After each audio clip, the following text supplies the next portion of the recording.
Beyond the Diagnosis, Untangling CPTSD from Borderline Personality Disorder. Hi, welcome to my channel. My name is Rebecca P. Fox. I'm a psychotherapist and I specialise in healing from trauma. Now, I'm going to talk you through in this video all about the mental health condition that is complex post-traumatic stress disorder, also known as CPTSD. And in the second half of this video, I'm going to talk about how this can often cross over with BPD and other mental health disorders. So make sure you watch this to the end so that you fully understand how this disorder is often misdiagnosed. So CPTSD develops as a result of someone being exposed to and experiencing prolonged and severe trauma. Now, I go into detail about what trauma is in another video, so check that out. CPTSD can be developed when someone is experiencing ongoing abuse, neglect, or even captivity. And while some CPTSD symptoms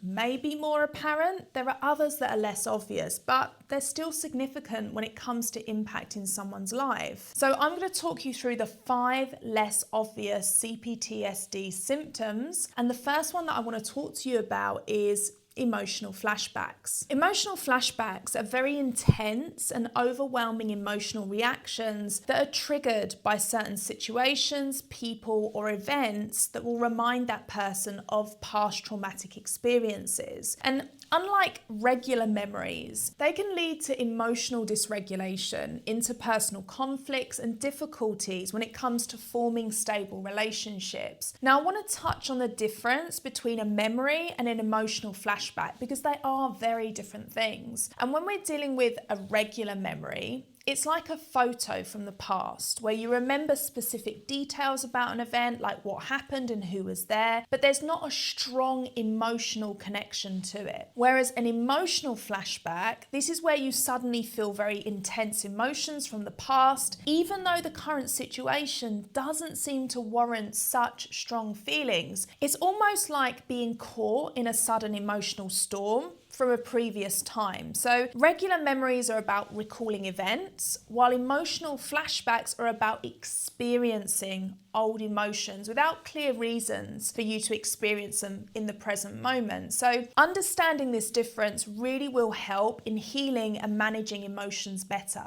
Now, number 2 is hypervigilance. Hypervigilance is a state of constant alertness and heightened sensitivity to potential threats in the environment. People with CPTSD often feel like they're always on guard. They're anticipating danger, even in safe environments and situations. And it's this heightened sense of arousal that becomes mentally and physically exhausting, and this often leads to sleep disturbances, difficulty concentrating, and increased anxiety. So hypervigilance really does strain relationships as people struggle to trust and often react defensively or impulsively to perceived threats in that relationship that simply aren't there. Now, number 3 is emotional numbing. Emotional numbing is a coping mechanism, and this is one that develops with an individual who has CPTSD in order to protect themselves from very overwhelming emotions that are associated with that past trauma. And they're likely to disassociate or completely disconnect from their emotions, which is going to lead to a reduced ability to experience and fully express their feelings. So while emotional numbing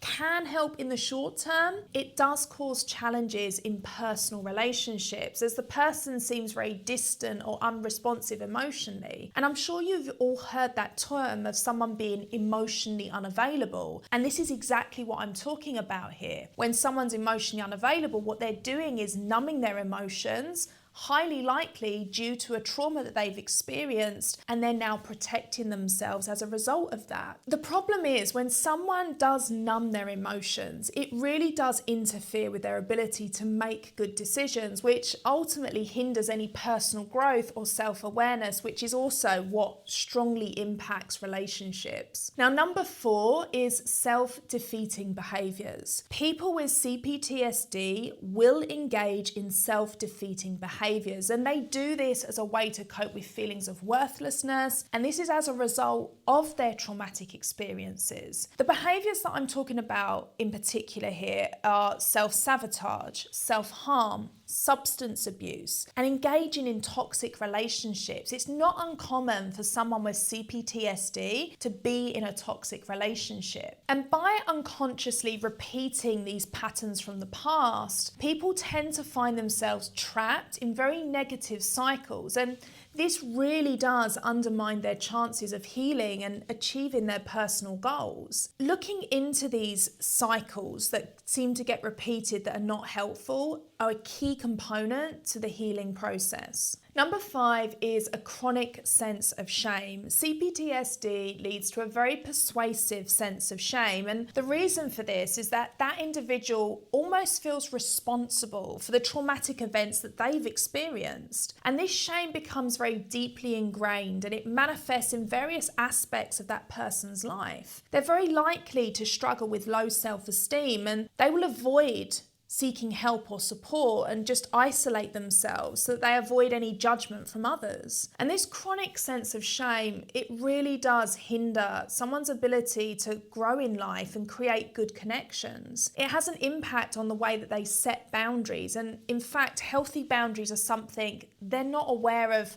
how to set them. And a lot of this is to do with how they feel, because they feel so worthless, and that low sense of self-esteem really doesn't allow them to have the confidence to set the boundaries and enforce them. So these are the 5 less obvious signs of CPTSD. And look, let me know in the comments if you can relate to any of these. Next, I want to talk to you about how this can often get mistaken for other mental health disorders, such as BPD, so borderline personality disorder, because the symptoms of CPTSD can sometimes be confused or even misdiagnosed as other mental health disorders, and this is due to the overlapping symptoms and the complex nature of these trauma-related conditions. Number 1 is post-traumatic stress disorder, so PTSD. CPTSD and PTSD do share similarities, but they also have some distinct differences. Both involve exposure to traumatic events, but CPTSD typically arises from chronic and repeated trauma, such as prolonged abuse or captivity, whereas PTSD often results from one single traumatic incident. The symptoms of emotional dysregulation, dissociation, and difficulty forming relationships, these are more pronounced in CPTSD as opposed to PTSD. That's the key differences, I would say, in these two. Number 2 is borderline personality disorder, so BPD. CPTSD and BPD can sometimes overlap, and this is what makes it very challenging to differentiate between the two, because both conditions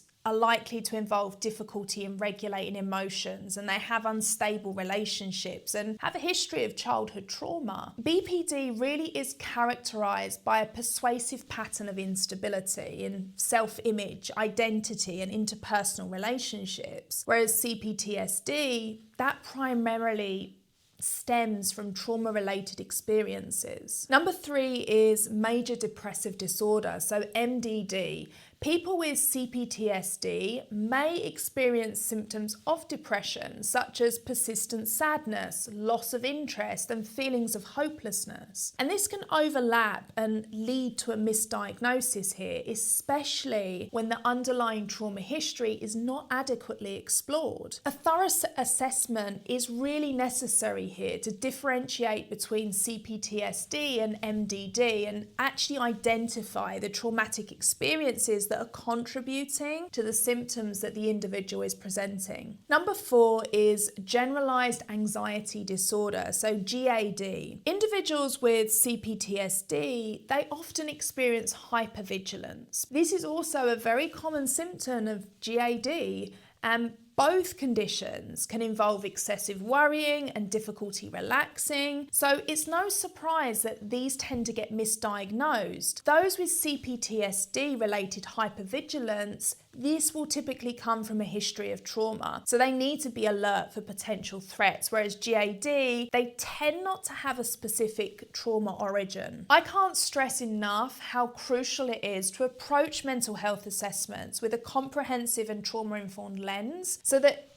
the identification of potential trauma-related conditions can be diagnosed accurately, because any misdiagnosis or any overlooking of unidentified trauma is going to hinder any treatment that someone undergoes to try and heal and recover from this. So if you suspect that you or someone that you may know has CPTSD or any other mental health conditions, please seek help from a qualified mental health professional who really is experienced in trauma-related issues. And if you got value from this video, please let me know in the comments, hit my subscribe button and share this video with anyone who needs to hear this.